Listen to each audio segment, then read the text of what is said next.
Jai Hind India. I am here to share some information with you, and you are here to learn something with the help of limitless learning. So today I am going to inform you something about BRICS. So what is BRICS? First important thing. Second, history of BRICS. Third, details about member countries.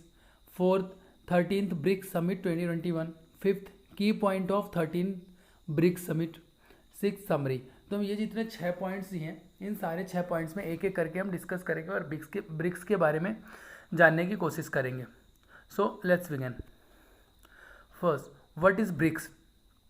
The BRICS forum is an independent international organization. ये एक international organization है, intergovernmental organization. कई 3-4 देशों का एक समूह जब होकर एक ग्रुप बनाता है उसको इंटर गवर्नमेंटल या इंटरनेशनल ऑर्गेनाइजेशन बोलते हैं। Encouraging commercial, political and cultural cooperation between BRICS countries. इन कंट्रीज का पर्पज़ ये है कि आपस में कमर्शियल, पॉलिटिकल, कल्चरल कॉपरेशन बनाए रखना इन कंट्रीज का मेन पर्पज़ होता है। They meet annually at formal summit. हर साल में एक बार ये कंट्रीज आपस में मिलती हैं, फॉर्मल समिट होता है। BRICS is the acronym of 5 major emerging economy: Brazil, Russia, India, China, South Africa. 5 countries का ग्रुप है, उसको ब्रिक्स बोलते हैं। उन सारी कंट्रीज़ के नाम से एक एक लेटर लेकर के बनाया गया है ब्रिक्स। उस ब्रिक्स का मतलब ही होता है, ये एक एक्रोनियम है 5 मेजर इमर्जिंग इकोनॉमीज़ का। उन 5 मेजर इमर्जिंग इकोनॉमीज़ कंट्रीज़ के जो नाम है वो BRICS से स्टार्ट होते हैं, इसलिए इसको ब्रिक्स बोलते हैं। The BRICS members are known for their the significant influence on the regional affairs. Next है headquarter of BRICS. BRICS का हेड क्वार्टर संघाई, चाइना में है। फॉर्मेशन कब हुआ था ब्रिक्स का? सितंबर 2006 में हुआ था। Approx 26% world land surface and approx 41% world population cover by the BRICS countries.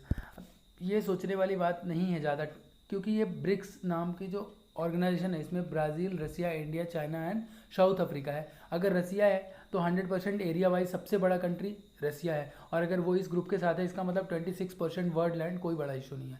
Now 41% population, India और चाइना दोनों ही है, दोनों ही बिगेस्ट पॉपुलेशन वाली कंट्री है, दोनों ही इस ग्रुप में है, तो पॉपुलेशन 41% कॉमन सी बात है। Now history of BRICS. BRICS कब पिक्चर में आया? The term BRICS is given by Jim O'Neill. Jim O'Neill नाम के एक आदमी ने इस टर्म्स के बारे में बात की थी।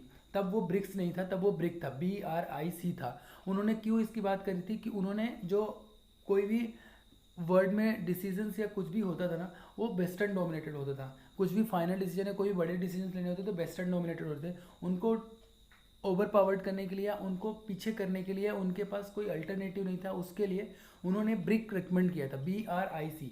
और ये 4 डेवलपिंग कंट्रीज थी जो ग्रुप में आ करके वेस्टर्न में जो भी थे लाइक USA था उसको फेस कर सकते थे, इसलिए उन्होंने ब्रिक बनाया था।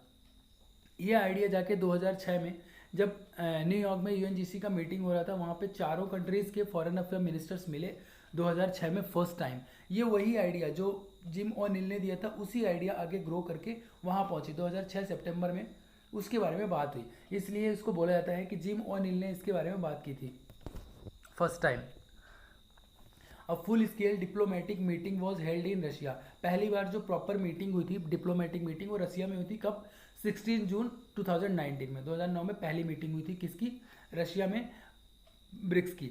नाउ एक और इम्पॉर्टेंट चीज़, 2008 और 9 के बीच में जो इकोनॉमिकल क्राइसिस आया था उसमें जो ब्रिक्स मेंबर्स थे वो सारे ब्रिक्स मेंबर, और I can say majority of countries western को ही ब्लेम कर रही थी, या बोल रहे थे वेस्टर्न की ही, वेस्टर्न कल्चर या वेस्टर्न कंट्रीज़ की ही गलती है जिसके कारण ये इकोनॉमिकल क्राइसिस आया है। सो उसके अल्टरनेटिव के लिए ब्रिक्स अपने आप में ये मानता था कि हम BRIC मतलब ब्राज़ील, इंडिया, रशिया और चाइना, ये चारों मिल करके एक ऐसा ग्रुप बनाना चाहते थे कि हम उसके एक अल्टरनेटिव बन सकें और जो कोई भी क्राइसिस अगला है उसको संभाल सकें। इसी पर्पज़ से इन्होंने न्यू डेवलपमेंट बैंक भी स्टेबलाइज किया था। न्यू डेवलपमेंट बैंक इसलिए स्टेबलाइज किया था कि जो वर्ल्ड बैंक था या और जो फाइनेंशियल हेल्प करने के लिए फाइनेंशियल इंस्टीट्यूशंस हैं उनके लिए एक अल्टरनेटिव बनाया था न्यू डेवलपमेंट बैंक, जो ब्रिक्स ने ही बनाया था। ना on the very next year 2010 में, जब ये 2009 में पहली समिट हुई, उसके बाद से साउथ अफ्रीका जो 2010 में आने के लिए इसमें एफर्ट लगाया। On the very next year 2010 South Africa began effort to join the BRICS grouping. BRICS group को ज्वाइन करने के लिए साउथ अफ्रीका ने फिर से एफर्ट लगाया, बिकॉज वो चाहता था वो भी इसका ग्रुप में जुड़ जाए। Next, south Africa officially became a member Nations on 24 दिसंबर 2010। 2010 में 24 दिसंबर को इसको ऑफिशियली मेंबरशिप मिल गई थी। The group was renamed as a BRICS with the S standing for the South Africa. I already told you that earlier it was a BRIC, BRIC. Now after addition of the South Africa, it became a BRICS, BRICS. Brazil, Russia, India, China और South Africa. And then each and every year annual formal summit होती है। हर साल इसकी BRICS की summit होती है। ये different countries में अल्टरनेट होती है, एक बार ब्राज़ील, रसिया, फिर चाइना, फिर इंडिया एंड फिर साउथ अफ्रीका, ऐसे अल्टरनेट होती रहती है। Now details about member countries, जितनी कंट्रीज इसकी मेंबर है, जब Brazil, Russia, India, China, South Africa, सारी कंट्रीज के बारे में कुछ बेसिक इन्फॉर्मेशन हम बात करेंगे जो इंपॉर्टेंट भी है एग्जाम प्रोस्पेक्टिव से भी और वैसे भी आपको जानना चाहिए, just common awareness. So first हम बात करेंगे ब्राज़ील के बारे में। ब्राज़ील के बारे में बात करेंगे तो कैपिटल क्या ब्राज़ील का? ब्राज़ीलिया। ब्राज़ील का कैपिटल है ब्राज़ीलिया। ब्राज़ील के प्रेसिडेंट है जैर बोल्सोनारो एंड कंटिनेंट है south America. South America continent में ब्राज़ील आता है। करेंसी है Brazilian real. Now Russia, second है रशिया, सेकंड कैपिटल है रशिया का मॉस्को। कॉन्टिनेंट है एशिया एंड यूरोप। ये इंपॉर्टेंट चीज़ है, यहाँ ध्यान देने वाली बात कि रशिया दो कंटिनेंट में आता है, कुछ पार्ट एशिया में आता है, कुछ पार्ट यूरोप में आता है। नाउ प्रेसिडेंट कौन है? प्रेसिडेंट है व्लादिमीर पुतिन। रशिया के प्रेसिडेंट व्लादिमीर पुतिन। करेंसी क्या है? रशियन रूबेल। करेंसी है रशियन रूबेल। नेक्स्ट है इंडिया। होपफुली इंडिया के बारे में मेजॉरिटी ऑफ को सबको पता ही होगा, बट फिर भी कॉन्टिन्यूटी हम बनाने के लिए यहाँ पे इंडिया का भी डाल दिए हैं। कैपिटल है new Delhi. Continent Asia. Prime minister और नरेंद्र मोदी। ना यहाँ पे मैं प्रेसिडेंट क्यों मेंशन नहीं किया है? प्रेसिडेंट मेंशन मैंने इसलिए नहीं किया है क्योंकि जो समिट हुई थी ब्रिक्स समिट में पार्टिसिपेट हमारा इंडिया के प्राइम मिनिस्टर करते हैं, नॉट प्रेसिडेंट। तो प्राइम मिनिस्टर करते हैं, इसलिए हमने यहाँ प्रेसिडेंट का नाम नहीं लिखा है, प्राइम मिनिस्टर का नाम लिखा है। करेंसी कौन सी है? Indian rupee. Next China. China का कैपिटल है बीजिंग। कंटिनेंट है एशिया। प्रेसिडेंट है सी जिनपिंग। करेंसी है चाइनीज यान। नेक्स्ट है south Africa. Capital south Africa. South Africa के 3 कैपिटल हैं, एग्जीक्यूटिव, लेजिस्लेटिव एंड जुडिशियरी। तीनों के लिए अलग अलग कैपिटल है। एग्जीक्यूटिव के लिए प्रिटोरिया, लेजिस्लेटिव के लिए कैपटाउन और जुडिशियरी के लिए ब्लोमफोंटेन। नाउ कंटिनेंट, कौन से कंटिनेंट में साउथ अफ्रीका आता है? तो अफ्रीका कंटिनेंट में आता है। प्रेसिडेंट है सेरिल रामाफोसा। करेंसी है साउथ अफ्रीकन रैंड। ना एक इंपॉर्टेंट चीज़ यहाँ पे ये थी, हमने ध्यान दिया होगा अगर आपने, तो 5 इसमें 4 कंटिनेंट का नाम आया है। 4 कंटिनेंट का नाम आया है, मतलब जो ब्रिक्स ग्रुप है वो ब्रिक्स 4 कंटिनेंट को मिला के बना है, मतलब जो कंट्रीज़ हैं वो डिफरेंट कंटिनेंट से मिलके बनी हुई है। तो आप सोच सकते हो कितना ब्रॉड स्पेक्ट्रम की बात हो रही है ना। Very important tips, very important point, 13th BRICS summit 2021 जो रिसेंटली हुआ है अभी इंडिया में। The 2021 BRICS Summit was the 13th annual BRICS Summit. This was third time when India hosted BRICS Summit, earlier 2012 and 2016. 2021 में जो BRICS Summit हुआ है 13 number का था, एंड इसके पहले इंडिया ने ऑलरेडी 2 बार BRICS Summit होस्ट कर चुका है, 2012 में और 2016 में। ये डेट ऑफ समिट अभी जो रिसेंटली समिट हुई कितने तारीख को थी? 9 सितंबर 2021 को थी। फॉर्मेट क्या था इसका? डिजिटल फॉर्मेट में था, मतलब वीडियो कॉन्फ्रेंसिंग के थ्रू हुआ था। डिक्लेरेशन क्या था? डिक्लेरेशन मतलब new Delhi declaration. New Delhi declaration मतलब न्यू दिल्ली इंडिया ने होस्ट किया था और न्यू दिल्ली में इसका डिक्लेरेशन तैयार किया गया था, इसलिए इसको न्यू दिल्ली डिक्लेरेशन बोलते हैं। थीम क्या था? हमेशा हर समिट में एक बार इसका थीम डिसाइड होता है। इस बार का थीम था BRICS @15 intra BRICS cooperation and for community consolidation and consensus. ना यहाँ पे इंपॉर्टेंट चीज़ ये है, ब्रिक्स @15 क्यों लिखा है? ब्रिक्स @15 इसलिए लिखा है कि 15 का मतलब होता है 15 ईयर्स कंप्लीट हो गए ना। ब्रिक्स के 15 ईयर्स कंप्लीट हो गए। 2001 से अगर काउंट करें 2021 चल रहा है। 2006 में इसकी फर्स्ट मीटिंग हुई थी। 2001 में इसका नाम डिस्कवर किया गया था। 2006 में इसकी फर्स्ट मीटिंग हुई थी। 2006 से 2021 तक अगर काउंट करेंगे तो 15 साल होता है। तो ब्रिक्स @15 का मतलब ये होता है कि 15 ईयर्स कंप्लीट हो गए। Next, key points of 13 BRICS summit. 13 BRICS summit में कुछ ऐसे पॉइंट्स हैं जिसके बारे में डिस्कशन हुआ है। रिफॉर्मिंग मल्टीलेटरल सिस्टम, ये बेसिकली ब्रिक्स बनाया ही गया था मल्टीलेटरलिज्म के लिए। मल्टीलेटरलिज्म को आगे बढ़ाने के लिए कोई भी कंट्री, कोई भी पर्टिकुलर लोकेशन या रीजन के लोग, कोई भी कंट्री या कोई भी कंटिनेंट डोमिनेट ना करे पूरे वर्ल्ड में, मल्टीलेटरल सिस्टम रहे। ठीक है, सबको अपॉर्चुनिटी मिलनी चाहिए। Adopted counter terrorism action plan, इस समिट में अडॉप्ट किया गया। क्या अडॉप्ट किया गया? टेररिज्म को काउंटर करने के लिए कुछ एक्शन प्लान बनाया गया था, जिसको सारी कंट्रीज ने, पांचों कंट्रीज ने मिलकर साइन किया, अडॉप्ट किया। Adopted declaration calling for the reform of the principal organ of the UN, इस समिट में बात की गई है कि जो यूनाइटेड नेशन है, यूनाइटेड नेशंस के कुछ प्रिंसिपल ऑर्गन में रिफॉर्म करने की बात की गई। रिफॉर्म बोले तो like UN, United nation security council जो है उसमें, या डब्ल्यूएचओ हो गया, इनमें कुछ रिफॉर्म करने की बात की गई है। उस एडॉप्टेशन डिक्लेरेशन में भी साइन किया गया है। नेक्स्ट है PM Modi talk about 4CS।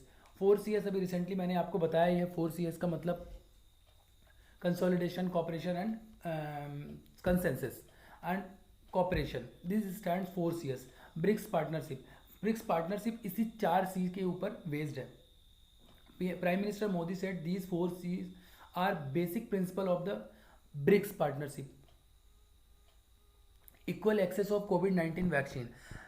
Cyril Ramaphosa is mentioned during the summit that COVID-19 vaccine should be available equally for everyone. Russian President Vladimir Putin said withdrawal of US forces and its allies from Afghanistan has led to a new crisis. ऐसा बोला जा रहा है, Vladimir Putin ने ये बताया है उस समिट के दौरान कि जो यूएस ने विड्रॉ कर लिया अपनी फोर्सेस अफगानिस्तान से, इसी के कारण जो ये क्राइसिस चल रहा है या जो वहाँ के प्रजातंत्र खत्म हो गया है, वो डायरेक्टली या इनडायरेक्टली यूएस फोर्सेस हटाने के कारण ही हुआ है।